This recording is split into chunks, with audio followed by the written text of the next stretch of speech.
இதை நான் சொல்லிடுறேன், முக்கியமானதை நான் சொல்றேன். 2ஆம் அதிகாரத்தை அடுத்த வாரம் பார்ப்போம்.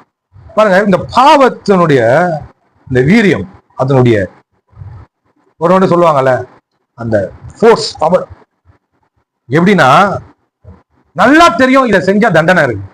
என்னதுங்க, இந்த பாவத்தை செஞ்சா, இந்த குற்றத்தை செஞ்சா, இப்படிப்பட்ட காரியத்தை செஞ்சா நான் தப்ப மாட்டேன், கண்டிப்பா எனக்கு மரண தண்டனை இருக்குது அப்படின்னு நல்லாவே தெரிஞ்சு போய் செய்யறான். பாத்தீங்களா,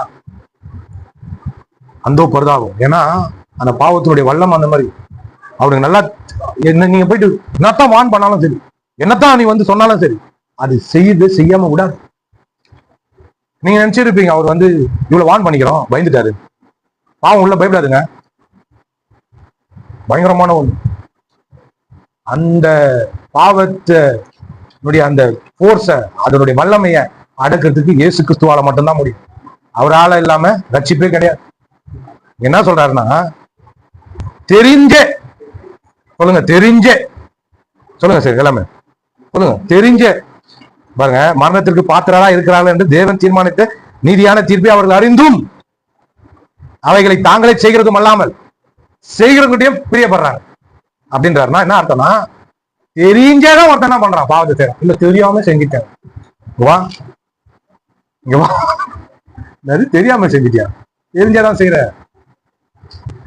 அறிஞ்சும் அறியாமலும் நாம் செய்யற தவறை மன்னியுங்கள் அப்படின்றாங்களா? இல்ல இல்ல, தெரிஞ்சேதான் செய்யறாங்க. தெரியும் இது தப்புன்னு தெரியும். ஒருத்தங்களும் அந்த விளைவுனுடைய வீரியம் தெரியாது ஒருத்தங்களுக்கு. இதுதான் சொல்றது, அங்க போயிடலாம். தெரிஞ்சே செய்யறாங்க. பாருங்க, இப்படிப்பட்ட மனநிலையில இருக்கக்கூடிய ஆட்களுடைய அந்த பரிதாப நிலைய பாருங்களேன். அதனால ஒரு இடத்துல வந்து பவுல் 7ஆம் அதிகாரத்துல சொல்றாரு, இதே ரோமர்ல 7ஆம் அதிகாரம் சொல்றாரு, என்ன நம்ம சொல்றாரு, நன்மை செய்கிற விருப்பம் என்கிட்ட இருக்குது, ஆனா நன்மை செய்வதே என்கிட்ட இல்ல. விரும்பாத தீமையை செய்யறேன், ஐயோ நான் என்ன பண்றேன்னா இதுல நெருக்கப்படுறேன்ற. நன்மை செய்கிற விருப்பம் என்னிடத்துல இருக்குது, ஆனா நன்மை செய்யறதே இல்ல. விரும்பாத தீமையே செய்யறேன், நான் செய்யல, எனக்குள்ள இருக்கிற பாவமே செய்து, ஐயோ நான் நிர்பந்திக்கப்படுறேன், நான் கட்டாயப்படுத்தப்படுறேன். ஒருத்தன் பூச்சி கழுத்தை பூச்சி செய்யறான், அவனை செய்யல செத்துரு வேண்டாம். அவன் சொல்றான் நான் செஞ்சாலே செத்துரு வேண்டான்றான்.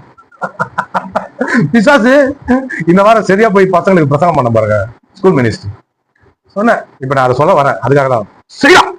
அவனை செய்யறான்னு பாவம் என்ன பண்ணுது, பின்னாடி இருந்து அழுத்துது. ஐயோ புடிய உள்ளாந்தான் பாக்குறேன், விட முடியல, அந்த உடலாம் தான் பாக்குறேன், விட முடியல, அவஸ்தப்படுறான். வரல மாத்தி எமரா பேசுறாலே வரமாட்டேன், ஐயோ முடியல, கத்தான். இதெல்லாம் வந்து ஆவிக்குரிய இதுல பார்வையில பார்க்கணும். அத்தா யாரே அப்படின்ற மாதிரி பார்க்கணும். ஆவிக்குரிய பார்வையில பார்த்தா எல்லாருமே இப்படிதான், இவங்க கிளாஸ் வச்சுன்னு நம்ம கிட்ட ஸ்டைலா காட்டுவாங்க. ஆனா குஷ்ட பேரு இந்த ஏன் பூச்சத்தை விடலான்னு பாக்குற உடம்பு இல்ல பிரதர், இந்த பாவத்தை விட்டு தொலைகளான உடம்பு இல்ல பிரதர் அப்படின்னு அவனே கத்துறான். அந்த கத்து எப்படி எப்படி எப்படி நீங்க எடுக்கணும்னா, ஒருத்தன் பூச்சி அழுத்தி ஒழுங்கு மரியாதை இதை செய் அப்படின்ற மாதிரி கத்தியை காட்டி மறக்கல. அந்த மாதிரி நிலைமையில தான் ஒருத்தர் குத்தினுக்கிறான். ஒருத்தவங்க சுத்தினு லேடிஸ் கூட வந்துட்டாங்களா குடிக்கிறது, இப்படி தள்ளி விட்டு வாங்குறாங்க. இது என்ன விட முடா முழுங்கியா இருக்கும் போல இருக்குது. நீங்க பாக்குறோம் ஒண்ணு பிளாட்ஃபார்ம்ல எப்படி பத்துன்னு இருக்குது, இதுல இருந்து ஒரே ட்ரெஸ் தான் அது. என்னடா பண்ணீங்க அந்த பொண்ணு அப்படின்ற மாதிரி இருக்குது. அந்த பொண்ணு ஃபுல்லா எல்லாமே குடி, பையன் 2 பசங்க குடி, அந்த பொண்ணை குடி. அப்படியே உள்ள மால் உள்ள இருந்து அந்த பார் உள்ள இருந்து வெளியே வந்தாங்க. அங்க படுக்கிறதுக்கு இடம்னு சொல்லிட்டு பிளாட்ஃபார்ம்ல பத்துக்கினாங்க. பெரிய ஹோட்டல், ஸ்டார் ஹோட்டல். என்னடா நான் வளசரா வாக்கம் போனோம்னா அப்படின்றான். என்னடா அந்த பொண்ணு உயிரோட தான் இருக்குதுன்னு மூச்சு பார்த்தானே தெரிஞ்சு. போலீஸ் ஸ்டேஷன் பக்கத்துல இருக்கு.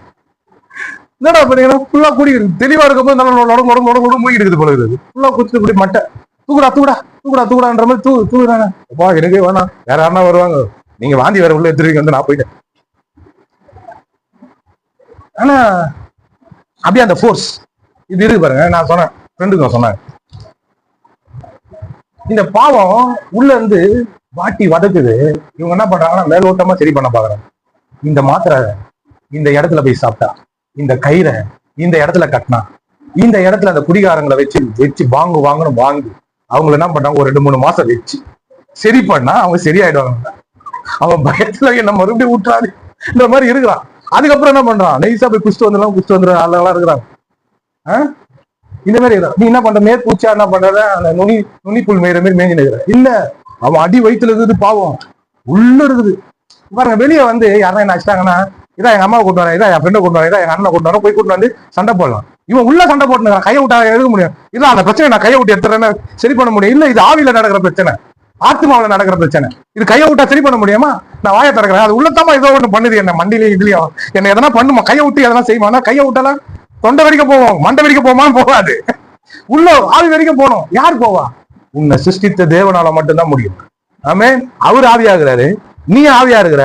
நீ சரீரத்துல இருந்து என்ன பண்ற? இந்த நம்ப மாட்டேன் ஆவியாகிறன்ற, ஆத்மாகிறத நம்ப மாட்டேன். என்னது ஆவியா? என்னது ஆவியா? அதனாலதான் நீ கஷ்டப்படுற. நான் பசங்களுக்கு சொன்னேன், என்ன கெட்ட வார்த்தை பேசாம இருக்க முடியல, இந்த மாதிரி தப்பான காரியங்களை பார்க்காம இருக்க முடியல, இந்த மாதிரி ஒரு பாவங்கள்லாம் நான் செய்யறேன். ஐயோ ஐயோ என்னை யார் காப்பாத்துவா? எம்மா என்ன காப்பாத்து, எப்பா என்ன காப்பாத்து, நான் வந்து கத்தின்னு இருப்பேன். அதை உள்ள சரி பண்றதுக்கு யாரால முடியும்? ஏசப்பாவால தான் முடியும், ஏசு கிறிஸ்துவால தான் முடியும். அவர்கிட்ட வந்தா தான் என்ன பண்ணுவாரு? உள்ள கைய விட மாட்டார், உள்ளே போயிடுவார். அவரே முழுசா உள்ள போயிடுவார். உள்ள போயிட்டு சரி பண்றதெல்லாம் சரி பண்றாரு.